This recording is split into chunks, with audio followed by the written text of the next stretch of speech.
उष्णकटिबंधीय क्षेत्रों का विस्तार। उष्ण मतलब एकदम गर्म टाइप का। तो गर्म इलाका कहाँ होगा? कर्क रेखा और मकर रेखा के बीच, बीच में विषुवत रेखा आता है, यानी कि विषुवत रेखा से 23.5 उत्तरी और 23.5 दक्षिणी। क्यों? क्योंकि सूर्य वर्ष भर इसी बीच दोलन करते रहता है, इसलिए ये क्षेत्र गर्म रहता है। गर्म रहने से इसको उष्णकटिबंधीय क्षेत्र कहा जाता है। 23.5 डिग्री उत्तर से 23.5 डिग्री दक्षिणी, या इसको कर्क रेखा से मकर रेखा के बीच भी कहा जा सकता है, तो ध्यान रखना है आपको। 9वां, भारत का 82.5 डिग्री पूर्वी देशांतर किस स्थान से होकर गुजरता है? 82.5 डिग्री पूर्वी देशांतर जो है, जो भारत का मानक समय रेखा है, सीधा कह रहा है भारत का मानक समय रेखा। आपसे प्रश्न को घुमाकर पूछा गया है, तो भारत का मानक समय रेखा जो है वो मिर्जापुर, यह इलाहाबाद के निकट मिर्जापुर, ध्यान रखिएगा। भारत में कर्क रेखा और मानक समय रेखा, कर्क रेखा यानी कि 23.5 डिग्री जो है वो उत्तरी, और मानक समय रेखा 82 वाला ना, ये दोनों एक दूसरे को कहाँ में गुजरते हैं, कहाँ में काटते हैं? जैसे देखिए, कर्क रेखा तो ऐसे गुजरी है, गुजरात, राजस्थान, मध्य प्रदेश, छत्तीसगढ़ ऐसे करके गुजरी है, ठीक है। और मानक समय रेखा ऐसे गुजरी है, मानक समय रेखा 5 राज्यों से गुजरी है, ठीक है। तो ये जहां पर एक दूसरे को काट रहे हैं, ये छत्तीसगढ़ का राज्य है। ये कहाँ है? छत्तीसगढ़ है। ये बहुत बारीकी से उठाया हुआ ऐसा प्रश्न है, आपको मिलेगा नहीं। ये छत्तीसगढ़ हो जाएगा। ये भारत की मानक समय रेखा कितने राज्यों से गुजरती है? तो भारत की मानक समय रेखा 5 राज्यों से गुजरती है, 5 राज्यों से। छत्तीसगढ़, ठीक है, कौन सा? छत्तीसगढ़, फिर किनारे में आ जाइए तो उड़ीसा हो जाएगा इसके नीचे, है ना, उड़ीसा, फिर आंध्र प्रदेश, ठीक है, फिर आ जाइए ये आपका मध्य प्रदेश, फिर आ जाएगा उत्तर प्रदेश। तो 5 राज्य हो गए, यूपी, एमपी, छत्तीसगढ़, उड़ीसा और आंध्र प्रदेश, ये 5 राज्य, तो याद रखिएगा। जनगणना 2011 के अनुसार भारत की जनसंख्या, जो विश्व की जनसंख्या है उसका 17.5% है, जानते ही हैं। क्षेत्रफल की दृष्टि से भारत 8वां देश है, क्षेत्रफल के हिसाब से। विश्व के कुल धरातल का भारत के पास 2.42 भूमि है। भारत की स्थलीय सीमा की कुल लंबाई, स्थल की सीमा, ये वाला जल वाला को छोड़ करके, मतलब ये जो गुजरात से स्टार्ट होगा और ये इधर जो आएगा, ये ऊपर वाला, तो जान ही रहे हैं कि ऊपर वाला तो ज्यादा होना चाहिए क्योंकि ज्यादा क्षेत्र है। तो स्थलीय सीमा की बात कर रहा है, तो ये बताएंगे आपकी लगभग 15,200 किलोमीटर, ठीक है। भारत की मुख्य भूमि की तटीय लंबाई, मुख्य भूमि मतलब ये जो मुख्य भूमि है, द्वीप वाला को छोड़ करके, ये इसका खाली गुजरात से लेकर के यहाँ पश्चिम बंगाल वाला, तो ये जो हो जाता है, ये हो जाता है लगभग लगभग आपका 6100 किलोमीटर। कितना? 6100 किलोमीटर। यही द्वीपों समेत अगर जोड़ लेते हैं, मतलब अंडमान को भी और लक्षद्वीप को भी, तो यही 6100 से बढ़ के 7516 हो जाता है। तो ये पॉइंट आपको नोट कर लेना चाहिए। चलिए 18वां, भारत में सबसे लंबी तट वाला राज्य, सबसे लंबी तट वाला राज्य जो है वो हो जाता है गुजरात। कौन हो जाता है? गुजरात। तो डी विकल्प सही, कि सबसे लंबा तट किसके पास है, तो बताएंगे गुजरात के पास है। अब आगे आते हैं, भारत में सबसे छोटी तट वाला राज्य, तो नाम से ही लग रहा होगा आपको सबसे छोटा, गोवा है ना, बहुत छोटा है, ये ध्यान रखिएगा। आइए 20वां प्रश्न अच्छे से करिएगा, नहीं मैक्सिमम लोग इसको गलत कर देंगे ज्यादा दिमाग लगाने के चक्कर में। निम्नलिखित में से किसकी तटरेखा सबसे लंबी है? आंध्र प्रदेश, गुजरात, अंडमान निकोबार और तमिलनाडु। तो कहेंगे गुजरात, तो आप बताए हैं, यह हो जाएगा गुजरात सही, लेकिन ध्यान रखिए गुजरात सही नहीं है। ये निम्नलिखित में से तटरेखा सबसे लंबी कह रहा है, आपसे कहीं भी राज्य का जिक्र नहीं किया गया है। तो अंडमान निकोबार की तटरेखा गुजरात से लंबी है, ठीक है, गुजरात से 1.5 गुना है आंध्र प्रदेश की जो तटरेखा है। गुजरात अगर 1200 पहले रहा तो ये 1900, अब गुजरात का बढ़ा है तो इसका भी बढ़ गया है, जो नए सेटेलाइट से माप हुआ है। तो अंडमान निकोबार अभी भी पहले पायदान पर है, ध्यान रखिएगा। हाँ, अगर राज्य पूछे तब गुजरात बता सकते हैं, ठीक है। तब आप कुछ इसमें से काबिल व्यक्ति कहेंगे कि तो केंद्र शासित प्रदेश भी तो नहीं पूछा है, तो क्यों बता रहे हैं केंद्र शासित प्रदेश? अब उन ज्ञानी लोगों को मैं बता दूं कि न यहाँ देखो केंद्र शासित कहा गया है और न यहाँ राज्य कहा गया है। तो जब कुछ भी नहीं कहा गया है तो जो सबसे ज्यादा है वो बताओ आप, सीधी सी बात है। ज्यादा दिमाग लगाओगे 0 नंबर पाओगे। एग्जामिनर आपको ऐसे रगड़ देगा, फड़फड़ाते रह जाओगे। जानते हो बिहार दरोगा में ना क्वेश्चन मिलता है ना कुछ मिलता है, और क्वेश्चन मिलेगा भी ना, कहीं भी चले जाओगे, हाई कोर्ट, सुप्रीम कोर्ट, तब भी इसमें अंडमान निकोबार ही सही माना जाएगा, चाहे कितना भी आप अपने आप को 30 मार्क का क्यों ना समझिए। ठीक है, तो ध्यान रखिए। कुछ जो टीचर हैं पुराने भी हैं, अब पता नहीं उनको ज्ञान का अभाव है या क्या है, तो वो गुजरात लगवा देंगे आपसे, है ना, या बताए भी हैं गुजरात कुछ लोग, लेकिन उनको याद होना चाहिए कि अंडमान निकोबार भी भारत का ही हिस्सा है, वो विदेश का नहीं है, तो इसको जहन में रखना होगा। आइए, निम्नलिखित में से किसकी तटरेखा सबसे छोटी है? अभी देखिए किसकी, न यहाँ राज्य की बात की गई है न केंद्र शासित, तो जो सबसे छोटा होगा वो माना जाएगा। तो सबसे छोटा है दादर नगर हवेली दमन और दीव की। चलिए, स्थल का वह भाग जो तीन ओर से जल से घिरा हो। जैसे देखिए भारत का नक्शा अगर आप देखेंगे तो भारत का ये जो दक्षिणी पॉइंट है यहाँ से पूरा समुद्र से घिरा हुआ है ऐसे, तो एक तरफ से घिरा, दो तरफ से घिरा और तीसरे तरफ से घिरा, तो ये प्रायद्वीप कहलाता है। क्या कहलाता है? प्रायद्वीप। ठीक है, और इसी में एक आता है ये वाला, जैसे इसको ये पॉइंट वाले को अंतरीप कहते हैं। तो अंतरीप और प्रायद्वीप में फर्क है। अंतरीप किसी भी प्रायद्वीप का या महाद्वीप का वह भाग, नुकीला भाग जो तीनों ओर से घिरा हो। तो नुकीला भाग घिरा हो तो अंतरीप, और पूरा तो प्रायद्वीप। तो दोनों पॉइंट आपको ध्यान रखना है। चलिए देखिए, यही प्रश्न मैं बात कर रहा था। समुद्री तट, नहीं इसकी बात नहीं कर रहा था, छोड़ दिया प्रश्न में क्या। अच्छा, अंतरिप वाला बता तो दिया, हाँ यही तो था। ठीक है, चलिए, समुद्री तटरेखा की लंबाई के आधार पर इन राज्यों को, राज्य की बात की जा रही है ना, घटते क्रम में व्यवस्थित करिए। गुजरात तो सबसे बड़ा है, तो गुजरात तो सबसे नंबर 1 होगा ही। दूसरे पर आ जाएगा आंध्र प्रदेश, तो आंध्र प्रदेश हो जाएगा। तीसरे पर आ जाएगा तमिलनाडु, तो तीसरे पर तमिलनाडु, और चौथे पर महाराष्ट्र। यानी कि गुजरात, आंध्र प्रदेश, तमिलनाडु, महाराष्ट्र, यानी कि डी विकल्प यहाँ भी सही हो रहा है। चलिए, क्षेत्रफल की दृष्टि से सबसे बड़ा राज्य तो वो हो जाता है अपना राजस्थान। ठीक ना।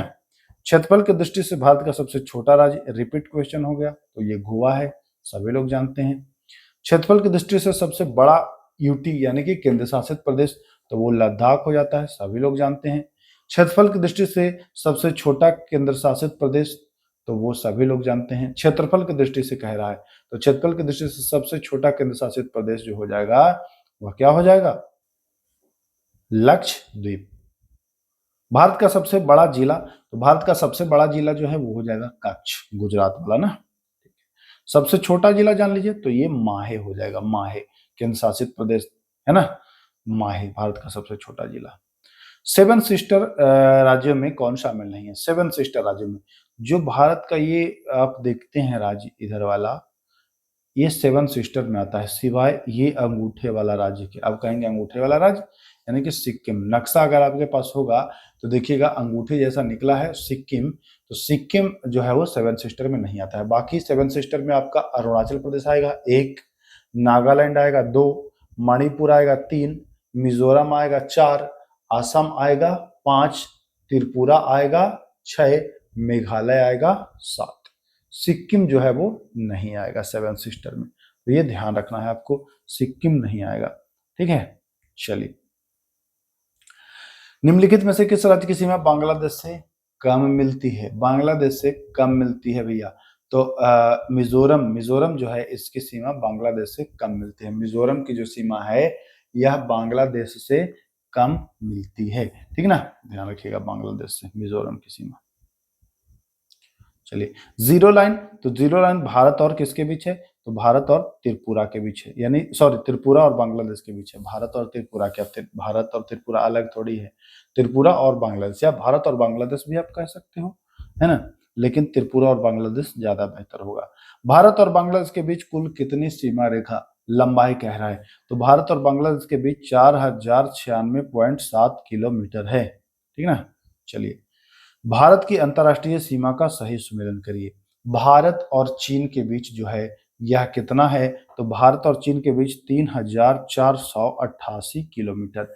भारत और म्यांमार के बीच, तो भारत और म्यांमार के बीच जो सीमा रेखा है वो है 1643 है शायद ना, 1643।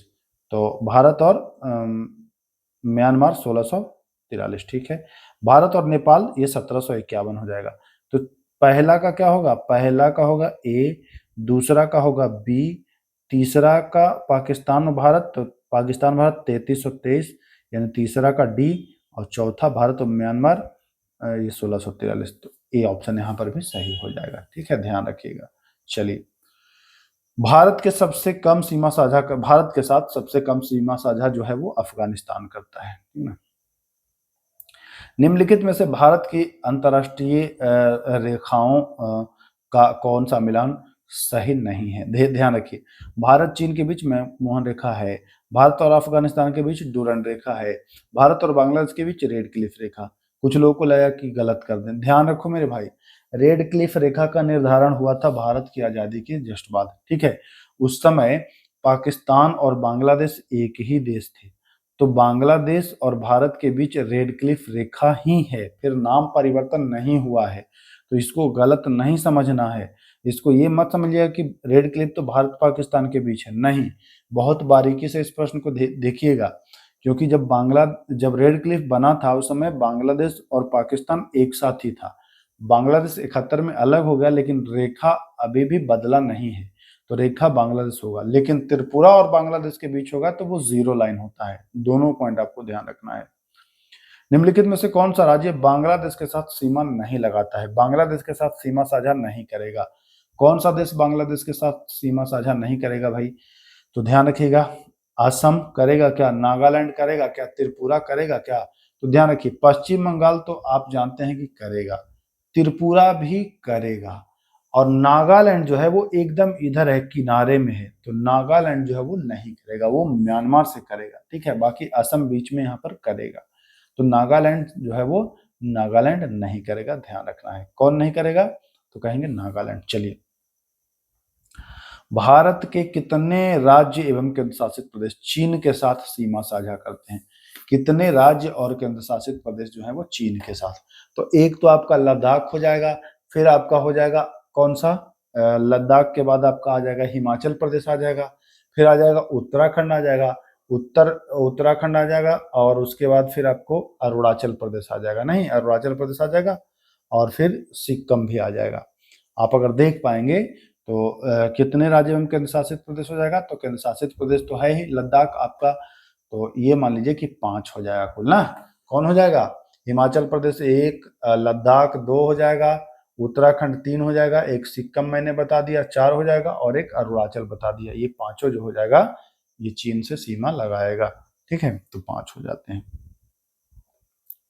पाकिस्तान के साथ सीमा साझा करने वाले भारतीय राज्यों की संख्या, देखिए ध्यान समझना है, भारतीय राज्यों की संख्या केवल कह रहा है, यहाँ केंद्र शासित प्रदेश का नाम ही नहीं लिया है। तो भारतीय राज्यों की संख्या में क्या क्या हो जाएगा भाई? गुजरात हो ही जाएगा आपका, ठीक है, गुजरात हो जाएगा, आपका राजस्थान हो जाएगा, आपका पंजाब हो जाएगा, नहीं तो आप क्या लगाएंगे?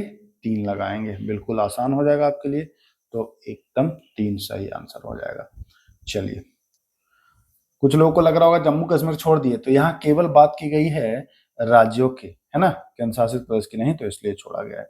निम्नलिखित में से कौन सा राज्य नेपाल के साथ सीमा नहीं बनाता है? तो नेपाल के साथ देखिए, बिहार बनाता है, यूपी बनाता है, उत्तराखंड बनाता है, हिमाचल नहीं बनाता है।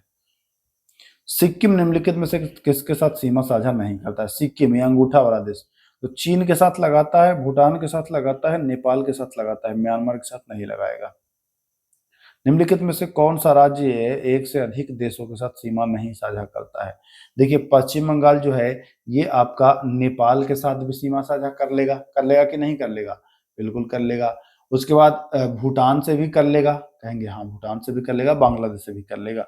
ये नहीं करने की बात की जा रही है। तो बिहार जो है, बिहार, आप बिहार को देखेंगे तो बिहार जो है एक से अधिक, बिहार केवल नेपाल से सीमा बनाता है, सीधी बात है। चलिए, निम्नलिखित में से, अच्छा ये तो दोबारा आ गया क्या? हाँ दोबारा आ गया, चलिए कोई बात नहीं। भारत के जल क्षेत्रों का सही मिलान करें, भारत के जल क्षेत्रों का सही मिलान करें। देखिए, प्रादेशिक जल सीमा जो होता है वो 12 नॉटिकल मील तक होता है, संलग्न क्षेत्र होता है वो 12 से 24 होता है, और आर्थिक अनन्य क्षेत्र जो होता है वो होता है 24 से 200 किलोमीटर। तो यहाँ पर सही बिल्कुल है ABC, ये लगाइए। पाक की खाड़ी, मैं पहले भी बताया हूं, पाक की खाड़ी भारत और श्रीलंका के बीच, एक तरफ आपका मिल जाएगा बंगाल की खाड़ी, ये मन्नार है ना, तो यही है भारत और श्रीलंका। पाकिस्तान मत समझ लीजिएगा, पाक मतलब पंबन द्वीप किसके बीच है? पंबन द्वीप, तो यह भी भारत और श्रीलंका के मध्य स्थित है। आदम का पुल, आदम का पुल भी वही है, भारत और श्रीलंका ना। मन्नार की खाड़ी, मन्नार की खाड़ी भी भारत और श्रीलंका। तो ये बिल्कुल इजी है आपको याद करना। भारत और म्यांमार के बीच सीमा बनाने वाला चैनल, तो ये है कोको, कोको चैनल। भारत और म्यांमार के बीच ये सीमा बनाता है कोको द्वीप, है ना, कोको चैनल। भारत और मालदीव को अलग करता है, भारत और मालदीव को अलग करता है ये 8 डिग्री। कौन सा? 8 डिग्री भारत और मालदीव को अलग करता है। चलिए, भारत के महत्वपूर्ण चैनलों का सही सुमेलन करिए। भारत के नहीं, मतलब चैनलों का सुमेलन करिए। भारत तो ये ऐसे ही लिखा है। लक्षद्वीप और मिनिकॉय, जी हाँ, लक्षद्वीप और मिनिकॉय। लक्षद्वीप किसके साथ सीमा बनाता है और मिनिकॉय, मतलब लक्षद्वीप और मिनिकॉय के बीच कौन सा है? तो लक्षद्वीप और मिनिकॉय के बीच 9 डिग्री। कौन सा? 9 डिग्री लक्षद्वीप और मिनिकॉय, ठीक है। दूसरा आते हैं मालदीव और मिनिकॉय। मालदीव और मिनिकॉय, तो 9 के बाद क्या आएगा? तो 9 के बाद कहेंगे 8। और भाई जब बढ़ते जाएंगे हम लोग कर्क रेखा, सॉरी, भूमध्य रेखा की ओर, तो घटेगा ना, तो ये 8 डिग्री हो जाएगा। इंडोनेशिया और निकोबार के बीच, तो इंडोनेशिया और निकोबार के बीच जो हो जाएगा वो 10। इंडोनेशिया और निकोबार के बीच जो हो जाता है वो 10 डिग्री चैनल, ध्यान रखिएगा। इंडोनेशिया और निकोबार के बीच क्या? 10 डिग्री चैनल। और भारत और श्रीलंका लास्ट में आता है। भारत और श्रीलंका इसके बीच पाक स्टेट, तो ये बता चुका हूं। तो यहां पर भी ए ही ऑप्शन लग रहा है, सही हो जाएगा। भारत के पड़ोसी देशों की संख्या, तो 7 पड़ोसी देश हैं। तो यहां से आते हैं पाकिस्तान, अफगानिस्तान, है ना, चीन, ठीक है। फिर चीन के बाद आते हैं भूटान, भूटान के बाद आ जाते हैं आपका बीच में ही नेपाल है। फिर आते हैं म्यांमार, फिर आते हैं बांग्लादेश। तो 3, 2, 5, 2, 7, ठीक। श्रीलंका वगैरह को पड़ोसी देश कह सकते हो, लेकिन वो स्थल से पड़ोसी नहीं है, जल पड़ोसी है वो, ध्यान रखिएगा। चलिए, निम्नलिखित में से कौन भारत का पड़ोसी देश नहीं है? बांग्लादेश का नाम लिया, अफगानिस्तान का नाम लिया, म्यांमार का नाम लिया, थाईलैंड का नाम नहीं लिया था। सार्क में कुल कितने देश हैं? तो सार्क में कुल 8 देश हैं। सार्क में नाम याद रखिएगा, सार्क। म्यांमार और चीन नहीं है सार्क में, है ना, पड़ोसी देशों में म्यांमार और चीन शामिल नहीं है, ये ध्यान रखिएगा। निम्नलिखित में से कौन सा देश सार्क का सदस्य नहीं है? सॉरी, हाँ, म्यांमार और चीन, सही बोला था। तो ये देखिए, सार्क में जो शामिल नहीं है वो इंडोनेशिया शामिल नहीं है, ठीक है। म्यांमार चीन भी रहता तो आता। निम्नलिखित में से कौन सा सार्क का सदस्य देश है? कौन सा? देखिए, तो मैं बता चुका हूं, इंडोनेशिया नहीं है, चीन नहीं है, ठीक ना। बच गया कौन आपका? थाईलैंड, तो थाईलैंड भी नहीं है। अब श्रीलंका है, ठीक है। तो श्रीलंका सदस्य देश है, सार्क का सदस्य देश है श्रीलंका। चलिए, भारत के कितने राज्य पड़ोसी देशों के साथ सीमा बनाते हैं? कितने राज्य पड़ोसी देशों के साथ सीमा बनाते हैं? तो राज्य की बात की जा रही है, तो आप अगर गिनती करना चाहेंगे तो देखिए, गुजरात है पहला, राजस्थान है दूसरा, फिर आप आता है आपका पंजाब तीसरा, फिर आपका आ जाएगा हिमाचल प्रदेश चौथा, फिर आपका आ जाएगा उत्तराखंड 5, फिर उसी सीक्वेंस में आ जाएगा उत्तर प्रदेश 6, बिहार आ जाएगा 7, ठीक है। बिहार के बाद आपका बंगाल आ जाएगा 8, बंगाल के बाद आपका सिक्किम आ जाएगा 9, सिक्किम के बाद आपका असम आ जाएगा 10, असम के बाद आपका अरुणाचल प्रदेश आ जाएगा 11, अरुणाचल प्रदेश के बाद आपका आ जाएगा कौन? नागालैंड आ जाएगा 12, फिर आपका नागालैंड के बाद आ जाएगा मणिपुर 13, मणिपुर के बाद आपका आ जाएगा मिजोरम 14, है ना। फिर आपका आ जाएगा त्रिपुरा, त्रिपुरा आ जाएगा, फिर एक आ जाएगा मेघालय, मेघालय आ जाएगा। ये सब पड़ोसी देशों से सीमा बनाते हैं। इनका 16 का 16 में 16 का नाम आपको बता दिया, ठीक है। चलिए, भारत के कितने केंद्र शासित प्रदेश पड़ोसी देशों से सीमा साझा करते हैं? कितने केंद्र शासित प्रदेश पड़ोसी देशों से सीमा साझा करते हैं? तो ये बहुत ही इजी है, आप बता देंगे। कितने केंद्र शासित प्रदेश हैं? तो ये हैं आपके 3। कितने हैं? भारत के कितने केंद्र शासित प्रदेश? तो ये हो जाएंगे 3। अब 3 कौन कौन केंद्र शासित प्रदेश हो जाएंगे? 3 नहीं 2 ही होगा, 3 नहीं होगा 2 ही होगा, ठीक है, क्योंकि ये जम्मू कश्मीर और लद्दाख ही होगा। अब मैं जल पड़ोसी की इसमें बात नहीं करूंगा ना, क्योंकि जल पड़ोसी को इसमें नहीं जोड़ना है, ये केवल स्थल सीमा की मैं बात कर रहा हूं, तो 2 ही होगा। चलिए, रेड क्लिफ रेखा का निर्धारण किसके द्वारा किया गया था? तो रेड क्लिफ रेखा का निर्धारण बॉर्डर कमीशन के द्वारा, तो ये आप जान लीजिए किसके द्वारा, बॉर्डर कमीशन के द्वारा रेड क्लिफ रेखा का जो है वो निर्धारण किया गया था। ठीक है, किसके द्वारा?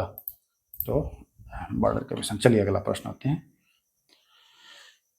कब किया गया था? 1947 में, जैसे ही आजाद हुआ था।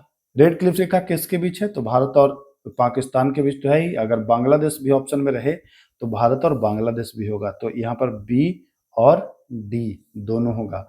भारत और बांग्लादेश के बीच भी रेड क्लिफ रेखा ही है और पाकिस्तान भी है उसमें। चलिए, पीओके की राजधानी क्या है? पाक ऑक्युपाइड कश्मीर जो है उसकी राजधानी मुजफ्फराबाद है। कहाँ है? मुजफ्फराबाद, तो ध्यान रखिएगा। मैकमोहन रेखा, तो भारत और चीन के बीच है ना। कब ये इसका निर्धारण हुआ है बताएंगे? मैकमोहन रेखा का तो 1914 में हुआ है। मैकमोहन रेखा का निर्धारण की बात किया गया है तो 1914 में। और भारत का ज्यामितीय आकार, देखिए भारत का अगर नक्शा आपके पास है तो जैसे आप देखते हैं, तो ये देखिए अगर इधर वाला मैं बना दूं, ये तो नीचे का भाग है, उसके बाद ऐसे इधर आता है, फिर ऐसे ऐसे जाता है ना, फिर यहाँ आएगा ऐसे, तो ये कुल मिलाकर के ये चतुर्थ आकार ऐसे बनता है, चतुर्थ कोणीय है ना, चतुष्कोणीय, ध्यान रखिएगा। भारत की जलवायु किस प्रकार की है? तो भारत की जलवायु जानते ही हैं, मानसूनी जलवायु है, इसमें क्या बताना है।